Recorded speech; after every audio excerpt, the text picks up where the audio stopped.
सहना भवतु सहनौ भुनक्तु सह वीर्यं करवावहै तेजस्विनावधीतमस्तु मा विद्विषावहै।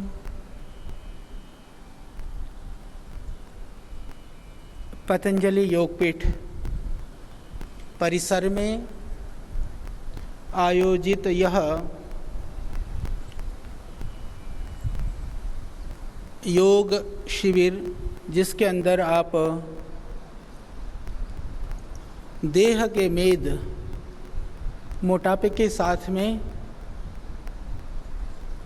हमारे मन के अंदर जो भरा हुआ मैल है, मन में भी बहुत चर्बी होती है, शरीर को तो हम ठीक कर भी लें पर वह और भी कठिन होता है अंदर के मेद को कम करना।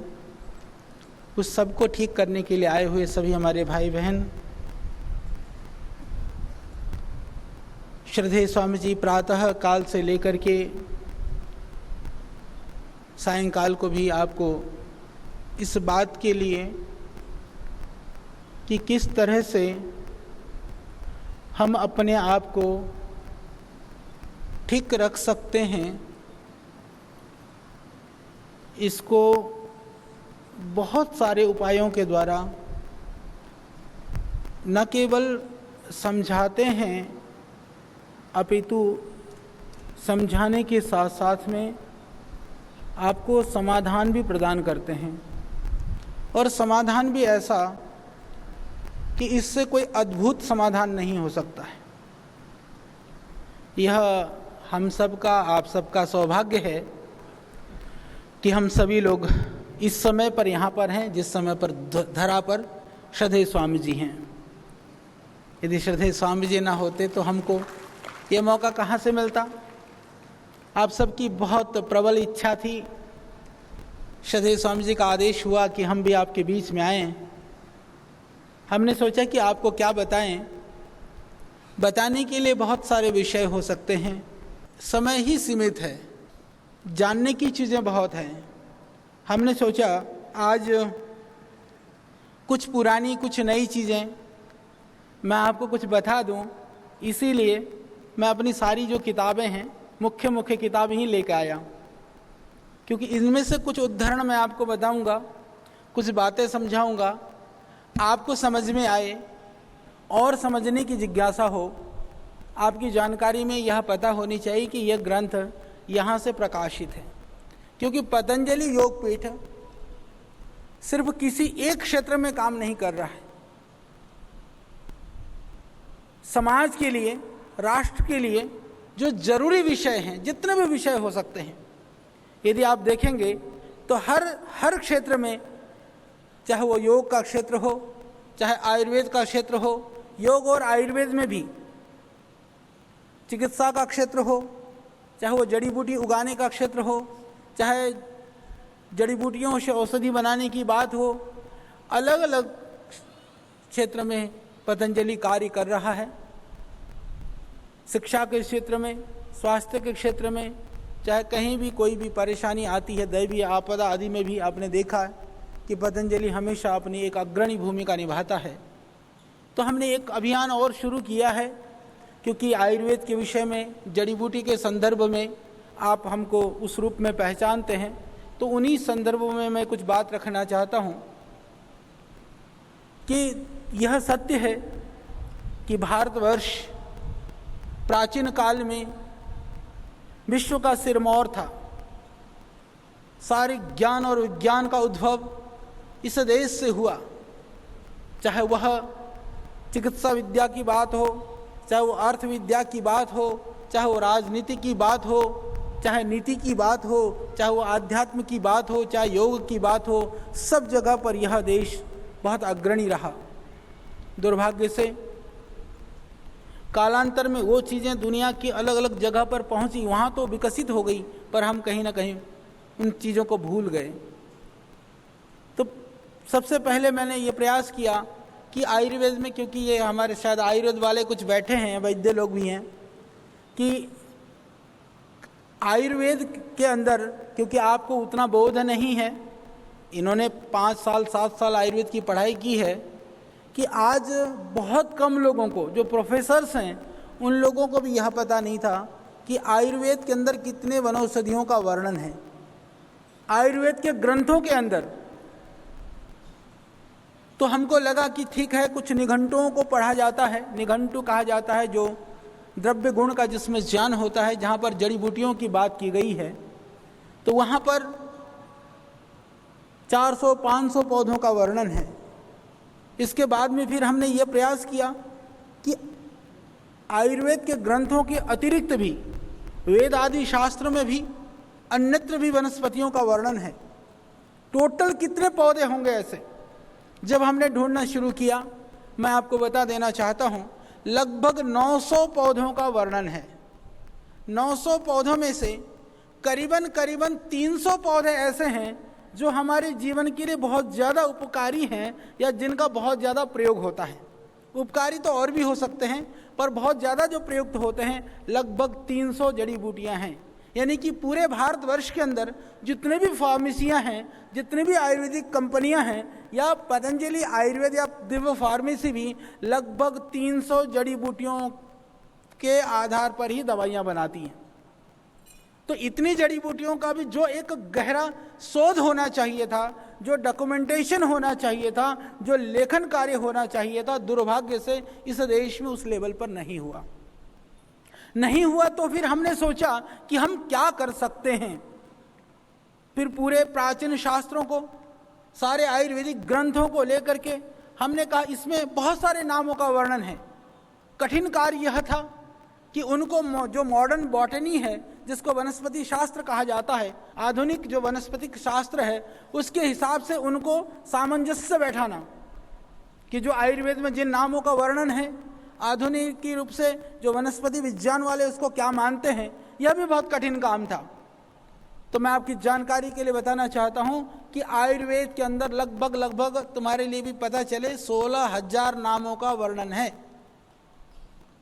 आयुर्वेद में 16,000 नाम हैं। यदि इनको पौधों की संख्या के हिसाब से जाते हैं तो मात्र 900 पौधे हैं। यह इतना दुस्तर कार्य था, तो वह कार्य भी लगभग समाप्ति की ओर है। बहुत जल्दी वो उस पुस्तक को हम आपके बीच में लाने वाले हैं। जब ये बात हमको पता चली, हम और गहराई में जाते रहे। हमने प्रयास किया कि प्राचीन काल में कौन कौन से ग्रंथ थे। बहुत सारे ग्रंथ ऐसे हैं, उनका वर्णन मिलता है, उनका नाम मिलता है, परंतु ग्रंथों का कोई पता नहीं है। और कुछ ऐसी त्रुटियां भी हैं आयुर्वेद में कि कब गलती हुई, प्रिंटिंग मिस्टेक रही, या किसी ने अज्ञानता से कुछ गलत कर दिया, वो गलत हो गया तो गलत ही चला आ रहा है। वो कब से गलती चली आ रही कुछ नहीं पता। तो ये ऐसी भी स्थितियां हैं। बहुत सारे ग्रंथों का हमको पता ही नहीं। जब हमने वनस्पतियों का काम शुरू किया, ये इंटरेस्टिंग भी है, आपको पता भी होना चाहिए कि वास्तव में जड़ी बूटियों की दुनिया में क्या हो रहा है, या पतंजलि क्या कर रहा है, या आपके जीवन में उसकी क्या उपादेयता है। मैं इसको आपके जीवन के साथ जोड़ूंगा, इसलिए इस बात को बता रहा हूं। और थोड़ा बहुत हम सबको पता होना चाहिए, अपने इतिहास का भी पता होना चाहिए, अतीत का भी पता होना चाहिए। तो हमने देखा कि लगभग 900 जड़ी बूटियों का हमारे ग्रंथों में वर्णन है। फिर हमारे मन में बात आई कि परंपरागत जो जड़ी बूटियां हैं, जिसको इथनोबॉटनी कहते हैं, या हम उसको परंपरागत जड़ी बूटियों का नॉलेज कहते हैं, जो गांव में देहात में कई सारी तो वही जड़ी बूटियां होती हैं जिनका शास्त्रों में वर्णन है। बहुत सारी जड़ी बूटियां ऐसी होती हैं जो उनमें वर्णित नहीं होती हैं। हमने उसके ऊपर काम करना शुरू किया। शुरू करने के बाद में हमने देखा कि लगभग हमको 2-2.5 हजार जड़ वनस्पतियाँ ऐसी मिली जो आयुर्वेद के ग्रंथों में जिनका वर्णन नहीं था। तो लगभग मिलाकर के 3-3.5 हजार जड़ी बूटियाँ जब इकट्ठी हुई, हमको लगने लगा कि हम सिर्फ भारतवर्ष की ही क्यों बात करें, मैं पूरी दुनिया की जड़ी बूटियों को जानने का प्रयास करता हूँ। दुनिया के कई देशों में हम गए भी, और जितने भी संसाधन है लिटरेचर के माध्यम से, नेट में जो भी अवेलेबल है, दुनिया के अंदर जड़ी बूटी चिकित्सा के हिसाब से जो भी काम करते हैं, वो सारी चीज़ें इकट्ठी करनी हमने शुरू करी। हमको लगा कि लगभग 5,000 जड़ी बूटियाँ होंगी, जो मुझे लगा, मैं स्वयं की बात कर रहा हूँ। जब हमने काम करना शुरू किया, मैं आपको बताना चाहता हूँ कि लगभग हम 8-9 हज़ार जड़ी बूटियों तक पहुँचे। जब 9,000 10,000 जड़ी बूटियों पर पहुँचे, हमको लगा कि हमने शायद अभी बहुत बड़ा काम कर लिया है, पर हम निरंतर जुटे रहे, लगे रहे। और कुछ हो सकता आप में से बॉटनिस्ट भी हों जिन्होंने वनस्पति शास्त्र को पढ़ा होगा, तो बॉटनी के अकॉर्डिंगली पूरे वर्ल्ड में जितने भी स्पीसीज हैं, जितने भी प्रजातियां हैं पेड़ पौधों की, उनमें से लगभग अभी तक 5 लाख प्रजातियों को आइडेंटिफाइड किया जा सका, यानी कि 5 लाख पौधों का नामकरण बॉटनिकली हुआ है पूरी दुनिया में। उन दुनिया के पेड़ पौधों में जब हम गहराई में उतरते गए, आज मैं आपकी जानकारी के लिए बताना चाहता हूं कि लगभग 65,000 जो प्लांट्स हैं, 65,000 पौधों के ऊपर अभी हम काम कर रहे हैं। यानी कि दुनिया के जो पेड़ पौधे हैं, 5 लाख पेड़ पौधों में से आज हमने 65,000 ऐसे पौधे छांट लिए हैं जो औषधि के रूप में या तो दुनिया के किसी कोने में प्रयोग किया जा रहा है या औषधि के रूप में प्रयोग किया जा सकता है। ये एक बहुत बड़ी बात है। पूरे यूरोपियन कंट्रीज में जाइए आप, चाइना में जाइए, कोरिया जापान में जाइए, कहीं भी जाइए, किसी भी कंट्री के अंदर जो अभी डॉक्यूमेंटेशन हुआ है फ्लोरा के हिसाब से, जैसे मैंने कहा कि पूरे वर्ल्ड के फ्लोरा को इकट्ठा करते हैं तो लगभग 5 लाख पौधों का वर्णन इकट्ठा होता है। परंतु यदि औषधीय रूप में इकट्ठा करते हैं तो दुनिया में मुश्किल से 10, 12, 15 हज़ार से ज़्यादा पौधों के ऊपर किसी ने काम नहीं किया। यह हम परमात्मा की कृपा मानते हैं, अपना सौभाग्य मानते हैं। हमारे साथ एक पूरी टीम है कि पहली बार लगभग सारी धरती के जो औषधीय पौधे हैं उनका डॉक्यूमेंटेशन करने का वर्ल्ड हर्बल इंसाइक्लोपीडिया, विश्व भेषज संहिता का कार्य इस पतंजलि योगपीठ में चल रहा है। और वह कार्य इतना सुगम नहीं था। मैंने दुनिया के वर्ल्ड में पूरे नेट वगैरह पे सर्च करना शुरू किया कि वर्ल्ड में लोगों ने क्या इसके लिए कुछ प्रयास किया था क्या पहले, तो मैं आपकी जानकारी के लिए बताना चाहता हूं। WHO ने इसके लिए प्रयास किया था, परंतु वह वहां तक ही सक्सेस हो पाए। उन लोगों ने देखा कि वर्ल्ड में कितने पैथियां हैं जिसको बॉटनी बेस्ड मेडिसिन कहते हैं, यानी कि जो पेड़ पौधों पर आश्रित चिकित्सा पद्धतियां, वो उनकी ही लिस्ट बनाते रह गए। जैसा आयुर्वेद है वैसे ही दुनिया के अंदर लगभग 60 से अधिक जड़ी बूटी आश्रित चिकित्सा पद्धतियां हैं। और ये तो जानकारी की दृष्टि से, परंतु जितना वैज्ञानिक और जितनी गहराई, जितना विशद और जितना प्रामाणिक वर्णन आयुर्वेद के अंदर है, दुनिया का किसी भी पद्धति में इस तरह का वर्णन नहीं है। इसलिए यह स्वतः ही पता चल जाता है कि हमारा जो आयुर्वेद है वो सबसे प्राचीन है, सबसे प्रामाणिक है, सबसे वैज्ञानिक है। तो वह कार्य पतंजलि योगपीठ परिवार से चल रहा है। और अभी दूसरा कार्य भी मैं आपकी जानकारी के लिए बता देता हूं कि अभी 21 जून को श्रद्धेय स्वामी जी के तप पुरुषार्थ अथक परिश्रम से वैश्विक स्तर पर योग को एक लोगों ने स्वीकार किया।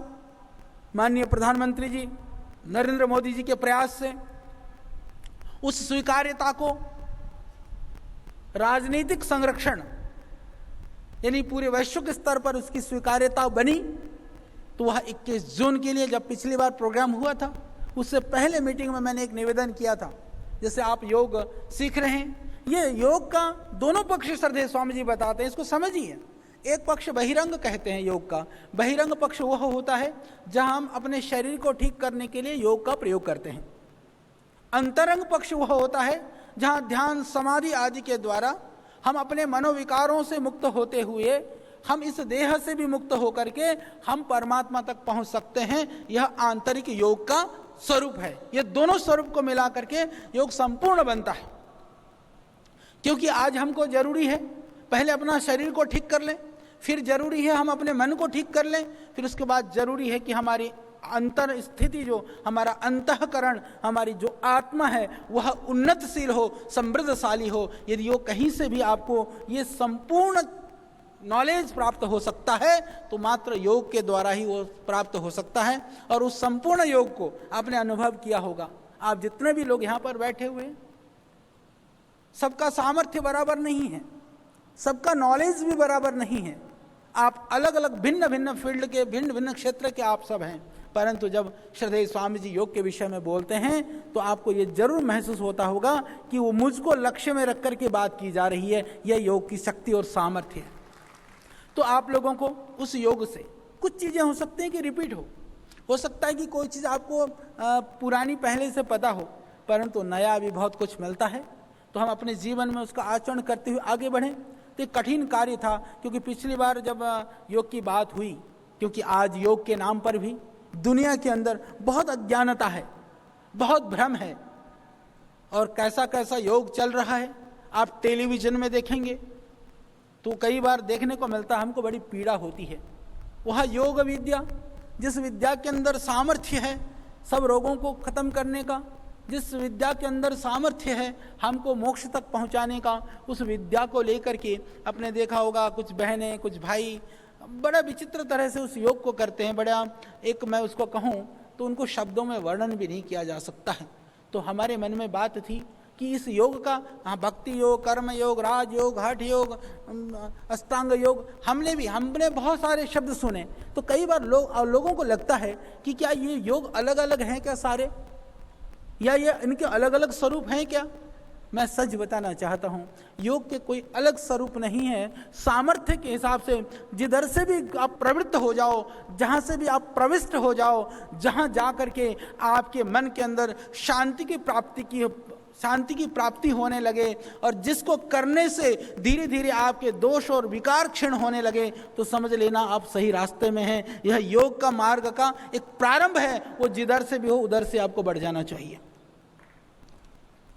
रोग न तस्य रोगो न जरा न मृत्यु प्राप्तस्य योगाग्निमयम शरीरम।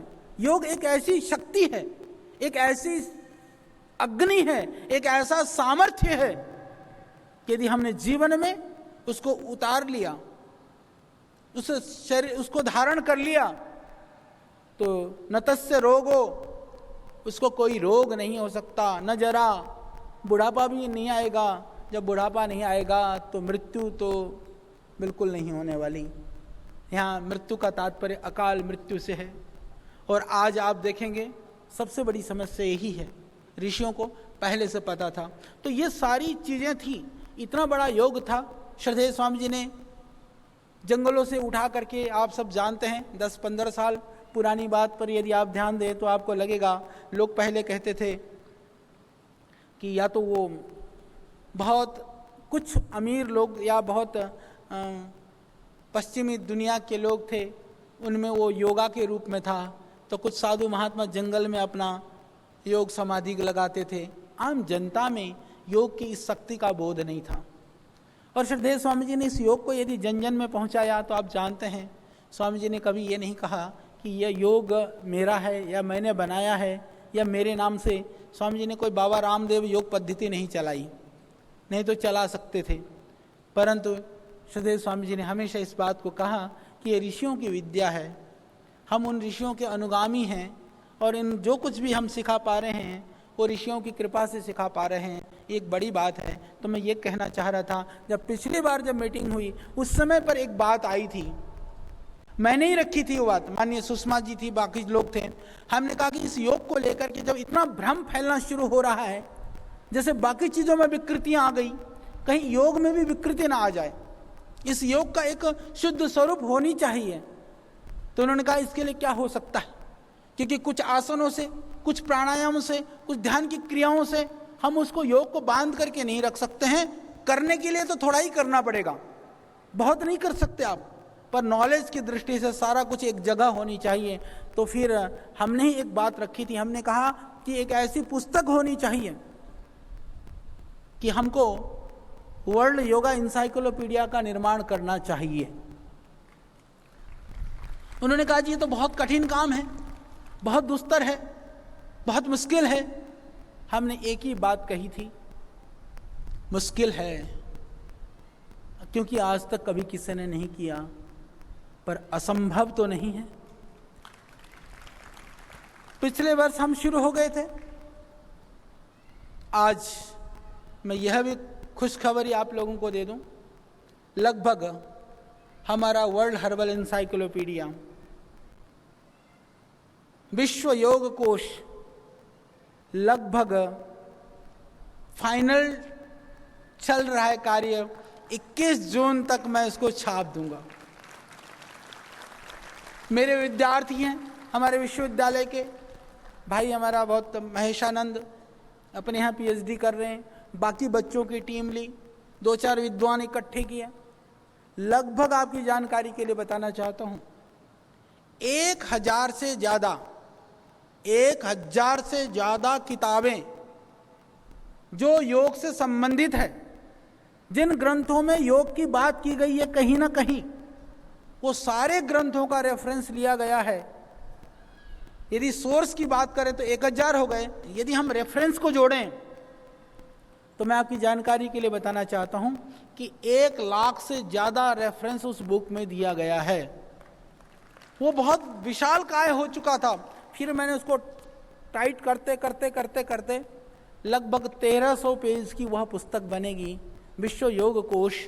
वह पूरी दुनिया को उस पुस्तक के माध्यम से ये पता चलेगा कि वास्तव में योग क्या है, योग की सही परिभाषा क्या है, उस योग को लेकर के शास्त्रों में क्या लिखा हुआ है। आप 1000 किताबें नहीं पढ़ सकते, उनमें से करीबन 300-350 किताबें तो ऐसी हैं, उनकी पांडुलिपियाँ भी बहुत मुश्किल से हमको मिली, जो हस्तलिखित जो मैन्युस्क्रिप्ट पुरानी थी कहीं, उन्हें सबको भी हमने इकट्ठा किया और करके वह ग्रंथ भी आपकी जानकारी के लिए मैंने इसलिए कही कि वह भी 21 जून तक आने वाला है। और जो जड़ी बूटी कोश वाला जो मैंने कहा 65,000 वाला, वो इतना भयानक काम है कि लगभग वो पेज उसके लगभग 1.5 लाख पेज हो जाएंगे उसके। तो यदि 1000 पेज की एक किताब भी बना लेंगे तो 150 वॉल्यूम में जाकर के वो किताब बनेगी, तो 5-6 साल हमको और चाहिए। पर वो काम चल रहा है और हम दुनिया को वो काम भी करके दिखाएंगे, और मुझको लगता है कि दुनिया की वो सबसे बड़ी किताब के रूप में ही जानी जाएगी। तो वह भी काम चल रहा है। जब इस तरह से हम आयुर्वेद की गहराई में घुसते गए, हमने बहुत सारा काम किया। तो फिर हमने बहुत सारे लोग, जैसे आप लोग जैसे भाई बहन आते थे, बाहर विदेशों से भी लोग आते थे। सबसे पहला प्रश्न यही होता था लोगों का, जब हम आयुर्वेद की बात करें, कि आचार्य जी कोई ऐसी किताब हो जिसको पढ़ करके हमको आयुर्वेद का पता चले। फिर हमने प्रयास किया, क्योंकि आयुर्वेद एक बहुत विस्तृत और विशाल विषय है, हम कैसे कर सकते हैं। तो बहुत प्रयास करने के बाद में एक छोटी सी पुस्तक, ये ज़्यादा पेज की नहीं है, टोटल करेंगे तो 300 पेज की लगभग ये पुस्तक है, आयुर्वेद सिद्धांत रहस्य। जिनको हिंदी में कंफर्ट ना हो वो लोग ले सकते हैं, द साइंस ऑफ आयुर्वेदा। ये जो बुक है ये हमने तैयार करी। और मैं आपकी जानकारी के लिए बताना चाहता हूँ, जब ये मैं पुस्तक लिख रहा था उस समय पर मेरे मन में भाव आया कि मैं पूरी दुनिया की जो प्राचीन जो पद्धतियाँ हैं थोड़ा उनको भी समझूं।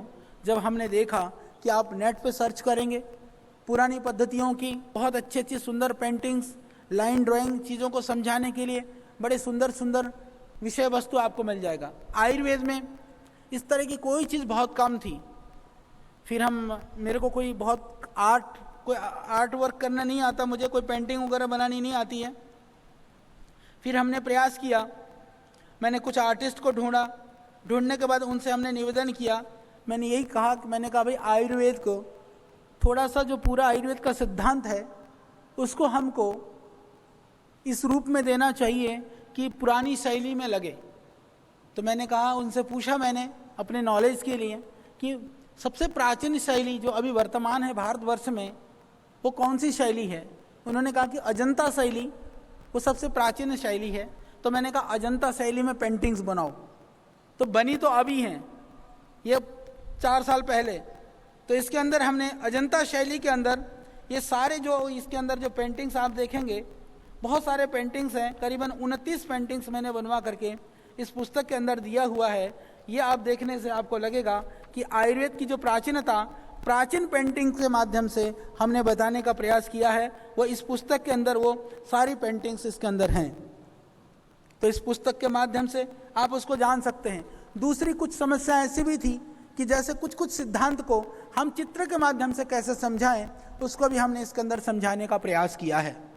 और ये आयुर्वेद वाले हमारे विद्यार्थी भी बैठे हुए हैं। एक बड़ी बात जो मैं बताना चाहता हूँ, वह बड़ी बात यह है, क्योंकि आयुर्वेद के अंदर जैसे हमारे यहाँ आयुर्वेद में कहा जाता है आहार निद्रा ब्रह्मचर्य, ये 3 त्रय उपस्तंभ आहार निद्रा ब्रह्मचर्य में थी, 3 उपस्तंभ माने गए हैं कि शरीर को स्वस्थ रखने के अंदर। फिर हमने शरीर विज्ञान को समझने के लिए पंच महाकोशों को भी, जो पंच कोश हैं उन कोशों को भी आयुर्वेद के अंदर ले लिया गया।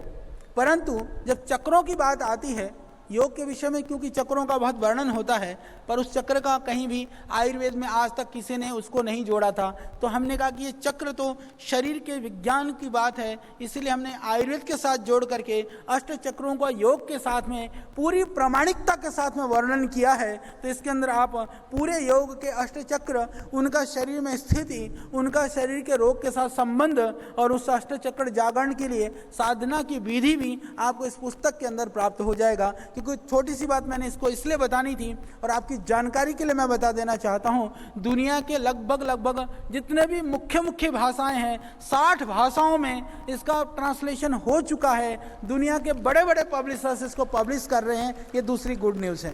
तो ये एक पुस्तक के विषय में मैंने बताया आपको। जब हम काम कर रहे थे तो दूसरे कार्यों में जब हम जुटे रहे, हमने देखा कि आयुर्वेद के अंदर जो बहुत प्राचीन किताबें हैं, जैसे अभी ये पुस्तक मेरे हाथ में है योग शतम, ये योग शतम के विषय में थोड़ा बहुत आयुर्वेद वालों ने इसका नाम सुना।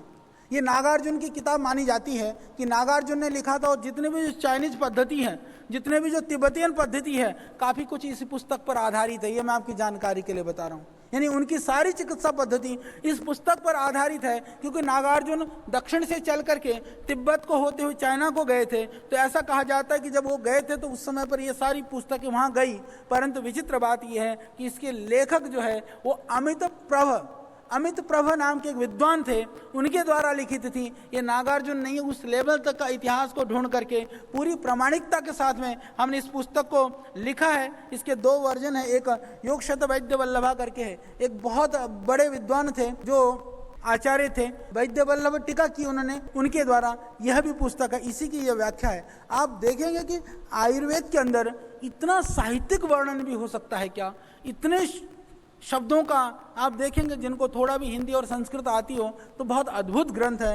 ये लगभग 1400 साल पुरानी पुस्तक है, 1400 साल पुरानी पुस्तक है जो अप्रकाशित थी। उस पुस्तक को हमने प्रकाशन करने का प्रयास किया और ये प्रकाशित होकर के आज आपके बीच में है।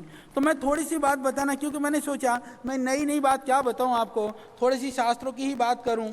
बहुत छोटे से नुस्खे, जैसे एक छोटा सा नुस्खा है, बहुत सारे नुस्खे हैं, थोड़े से मैं पढ़ के सुना देता हूँ।